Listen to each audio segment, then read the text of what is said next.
ಎಲ್ಲರಿಗೂ ನಮಸ್ಕಾರ. ಆರೋಗ್ಯ ರಹಸ್ಯದ ಈ ವಿಶೇಷ ಸಂಚಿಕೆಗೆ ನಿಮಗೆಲ್ಲರಿಗೂ ಆತ್ಮೀಯ ಸ್ವಾಗತ. ನಿಮ್ಮ ಶರೀರವು ಒಂದು ಅದ್ಭುತವಾದ ಯಂತ್ರ. ಇಲ್ಲಿ ನಡೆಯುವ ಪ್ರತಿಯೊಂದು ಕ್ರಿಯೆಯೂ ಒಂದಕ್ಕೊಂದು ಬೆಸೆದುಕೊಂಡಿದೆ. ನೀವು ಎಷ್ಟೇ ದುಬಾರಿ ಎಣ್ಣೆ ಅಥವಾ ಶಾಂಪು ಬಳಸಿದರೂ ನಿಮ್ಮ ಕೂದಲು ಉದುರುವುದು ನಿಲ್ಲುತ್ತಿಲ್ಲವೇ? ಹಾಗಿದ್ದರೆ ಸಮಸ್ಯೆಯು ಹೊರಗಿಲ್ಲ, ನಿಮ್ಮ ಶರೀರದ ಒಳಗಿದೆ. ಹೌದು, ನಿಮ್ಮ ಹಾರ್ಮೋನ್ಗಳ ಸಂತುಲನ ತಪ್ಪಿದಾಗ ನಿಮ್ಮ ಕೂದಲು ಅದರ ಮೊದಲ ಬಲಿಪಶು ಆಗುತ್ತವೆ. ಇಂದು ನಾವು ಕೂದಲು ಉದುರುವಿಕೆಯ ಹಿಂದಿರುವ ಆ ಅಸಲಿ ಹಾರ್ಮೋನ್ ರಹಸ್ಯವೇನು ಎಂದು ತಿಳಿಯೋಣ. ವಿಜ್ಞಾನದ ಪ್ರಕಾರ ಕೂದಲು ಉದುರುವಿಕೆಗೆ ಮುಖ್ಯ ಕಾರಣವೆಂದರೆ DHT ಎಂಬ ಹಾರ್ಮೋನ್. ನಮ್ಮ ದೇಹದಲ್ಲಿ ಟೆಸ್ಟೋಸ್ಟೆರಾನ್ ಎಂಬ ಹಾರ್ಮೋನ್ DHT ಆಗಿ ಬದಲಾದಾಗ ಅದು ಕೂದಲಿನ ಬುಡಕ್ಕೆ ಹೋಗಿ ಅಂಟಿಕೊಳ್ಳುತ್ತದೆ. ಇದು ಕೂದಲಿನ ಬುಡವನ್ನು ಸಣ್ಣದಾಗಿಸಿ ಪೋಷಕಾಂಶಗಳು ಸಿಗದಂತೆ ಮಾಡುತ್ತದೆ. ಇದರ ಪರಿಣಾಮವಾಗಿ ಕೂದಲು ತೆಳುವಾಗಿ ಉದುರಲು ಆರಂಭಿಸುತ್ತದೆ. ಇದನ್ನು ನಾವು ನಿರ್ಲಕ್ಷಿಸಿದರೆ ಆ ಬುಡವು ಶಾಶ್ವತವಾಗಿ ಮುಚ್ಚಿ ಹೋಗಬಹುದು. ನಮ್ಮ ದೇಹದಲ್ಲಿ ಆಗುವ 3 ಪ್ರಮುಖ ಹಾರ್ಮೋನ್ ಸಮಸ್ಯೆಗಳನ್ನು ನಾವು ತಿಳಿದುಕೊಳ್ಳೋಣ. ಥೈರಾಯ್ಡ್ ಸಮಸ್ಯೆ. ಥೈರಾಯ್ಡ್ ಹಾರ್ಮೋನ್ಗಳು ನಿಮ್ಮ ದೇಹದ ಮೆಟಾಬಲಿಸಮ್ ನಿಯಂತ್ರಿಸುತ್ತವೆ. ಈ ಹಾರ್ಮೋನ್ ಹೆಚ್ಚಾದರೂ ಅಥವಾ ಕಡಿಮೆಯಾದರೂ ಕೂದಲಿನ ಉತ್ಪಾದನಾ ಚಕ್ರವು ನಿಂತು ಹೋಗುತ್ತದೆ. ಇದರಿಂದ ಕೂದಲು ಒಣಗಿದಂತಾಗಿ ಗೊಂಚಲಾಗಿ ಉದುರುತ್ತದೆ. PCOS ಅಥವಾ ಇನ್ಸುಲಿನ್ ಪ್ರತಿರೋಧ ಸಮಸ್ಯೆ. ಮಹಿಳೆಯರಲ್ಲಿ PCOS ಸಮಸ್ಯೆ ಇದ್ದಾಗ ಪುರುಷ ಹಾರ್ಮೋನ್ಗಳು ಅಂದರೆ ಆಂಡ್ರೋಜನ್ಸ್ ಹೆಚ್ಚಾಗುತ್ತವೆ. ಇದು ನೆತ್ತಿಯ ಮೇಲಿನ ಕೂದಲು ಉದುರುವಂತೆ ಮಾಡಿದರೆ ಮುಖದ ಮೇಲೆ ಅನಗತ್ಯ ಕೂದಲು ಬೆಳೆಯುವಂತೆ ಮಾಡುತ್ತದೆ. ಕಾರ್ಟಿಸೋಲ್ ಅಥವಾ ಒತ್ತಡದ ಹಾರ್ಮೋನ್ ಸಮಸ್ಯೆ. ನೀವು ಅತಿಯಾದ ಒತ್ತಡಕ್ಕೆ ಒಳಗಾದಾಗ ದೇಹವು ಕಾರ್ಟಿಸೋಲ್ ಅನ್ನು ಬಿಡುಗಡೆ ಮಾಡುತ್ತದೆ. ಇದು ಕೂದಲಿನ ಬೆಳವಣಿಗೆ ಹಂತವನ್ನೇ ನಿಲ್ಲಿಸಿಬಿಡುತ್ತದೆ. ನಮ್ಮ ಕೂದಲು ಆರೋಗ್ಯವಾಗಿ, ಸೊಂಪಾಗಿ ಮತ್ತು ದಟ್ಟವಾಗಿ ಬೆಳೆಯಬೇಕೆಂದರೆ ನಮ್ಮೊಳಗಿರುವ ಆರೋಗ್ಯ ಸಮಸ್ಯೆಯನ್ನು ನಾವು ಗುಣಪಡಿಸುವ ಮಾರ್ಗಗಳನ್ನು ಕಂಡುಕೊಳ್ಳಬೇಕು. ಹಾರ್ಮೋನ್ ಸಮತೋಲನಕ್ಕೆ ಶಕ್ತಿಯುತ ಆಹಾರಗಳನ್ನು ಸೇವನೆ ಮಾಡಬೇಕು.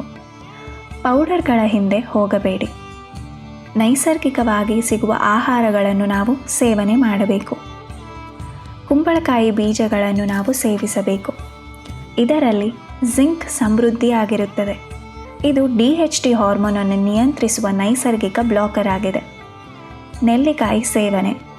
ವಿಟಮಿನ್ C ಮತ್ತು ಆಂಟಿ ಆಕ್ಸಿಡೆಂಟ್ಗಳ ಗಣಿ ಇದು. ಇದು ಕೂದಲಿನ ಬುಡವನ್ನು ಗಟ್ಟಿಗೊಳಿಸುತ್ತದೆ. ಹಸಿರು ಎಲೆ ತರಕಾರಿಗಳನ್ನು ಸೇವನೆ ಮಾಡಬೇಕು. ಪಾಲಕ್ ಸೊಪ್ಪಿನಲ್ಲಿರುವ ಐರನ್ ಮತ್ತು ಫೋಲೇಟ್ ಕೂದಲಿಗೆ ಆಮ್ಲಜನಕವನ್ನು ಪೂರೈಸುತ್ತದೆ.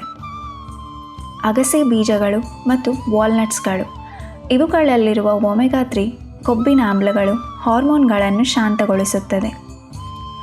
ಮೊಸರು ಮತ್ತು ಪ್ರೋಬಯೋಟಿಕ್ಸ್. ಕರುಳಿನ ಆರೋಗ್ಯ ಚೆನ್ನಾಗಿದ್ದರೆ ಮಾತ್ರ ಹಾರ್ಮೋನ್ಗಳು ಸರಿಯಾಗಿ ಕೆಲಸ ಮಾಡುತ್ತವೆ. ನಾವು ಆರೋಗ್ಯವಾಗಿ ಹಾಗೂ ಸಂತೋಷದಿಂದ ಇರಬೇಕು ಎಂದರೆ ನಮ್ಮ ಜೀವನ ಶೈಲಿಯನ್ನು ನಾವು ಬದಲಾಯಿಸಿಕೊಳ್ಳಬೇಕು. ಸರಿಯಾದ ನಿದ್ರೆಯನ್ನು ಮಾಡಬೇಕು. ರಾತ್ರಿ 10 ಗಂಟೆಗೆ ಮಲಗುವುದು ನಿಮ್ಮ ಹಾರ್ಮೋನ್ಗಳನ್ನು ರೀಸೆಟ್ ಮಾಡಲು ಇರುವ ಏಕೈಕ ಮಾರ್ಗ. ಯೋಗ ಮತ್ತು ಪ್ರಾಣಾಯಾಮ ಮಾಡುವುದು. ಶೀರ್ಷಾಸನ ಅಥವಾ ಅಧೋಮುಖ ಶ್ವಾನಾಸನ ಮಾಡುವುದರಿಂದ ತಲೆಗೆ ರಕ್ತ ಸಂಚಾರ ಹೆಚ್ಚಾಗುತ್ತದೆ. ಅನುಲೋಮ ವಿಲೋಮ ಪ್ರಾಣಾಯಾಮವು ಒತ್ತಡದ ಹಾರ್ಮೋನನ್ನು ಕಡಿಮೆ ಮಾಡುತ್ತದೆ. ನಮ್ಮ ಕೂದಲು ಆರೋಗ್ಯವಾಗಿ ದಟ್ಟವಾಗಿ ಬೆಳೆಯಬೇಕೆಂದರೆ ನಾನು ನಿಮಗೆ ಇಲ್ಲಿ ಒಂದು ವಿಶೇಷ ಮನೆಮದ್ದನ್ನು ತಿಳಿಸಲಿದ್ದೇನೆ. ವಾರಕ್ಕೆ 2 ಬಾರಿ ಈರುಳ್ಳಿ ರಸ ಮತ್ತು ತೆಂಗಿನ ಎಣ್ಣೆಯನ್ನು ಬೆರೆಸಿ ಕೂದಲಿನ ಬುಡಕ್ಕೆ ಹಚ್ಚಿ. ಇದರಲ್ಲಿರುವ ಸಲ್ಫರ್ ಕೂದಲಿನ ಮರುಬೆಳವಣಿಗೆಗೆ ಸಹಕಾರಿಯಾಗುತ್ತದೆ.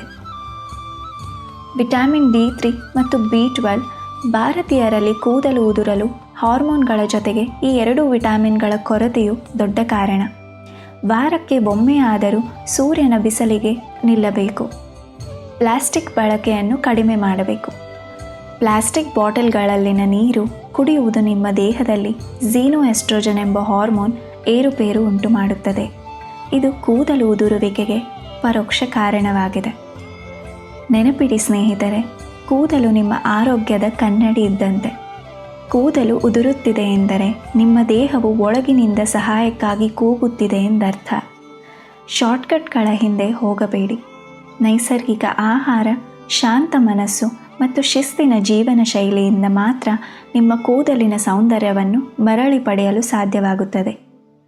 ಈ ಮಾಹಿತಿ ನಿಮಗೆ ನಿಜಕ್ಕೂ ಉಪಯುಕ್ತವೆನಿಸಿದರೆ ವಿಡಿಯೋವನ್ನು ಲೈಕ್ ಮಾಡಿ ಮತ್ತು ನಿಮ್ಮ ಕುಟುಂಬದವರೊಂದಿಗೆ ಹಂಚಿಕೊಳ್ಳಿ. ಇಂತಹ ಆಳವಾದ ಆರೋಗ್ಯ ರಹಸ್ಯಗಳಿಗಾಗಿ ನಮ್ಮ ಆರೋಗ್ಯ ರಹಸ್ಯ ಚಾನೆಲ್ಗೆ ಸಬ್ಸ್ಕ್ರೈಬ್ ಮಾಡಿ. ಆರೋಗ್ಯವೇ ಭಾಗ್ಯ. ಸಮತೋಲನದಿಂದ ಬದುಕೋಣ, ಸುಂದರವಾಗಿರೋಣ.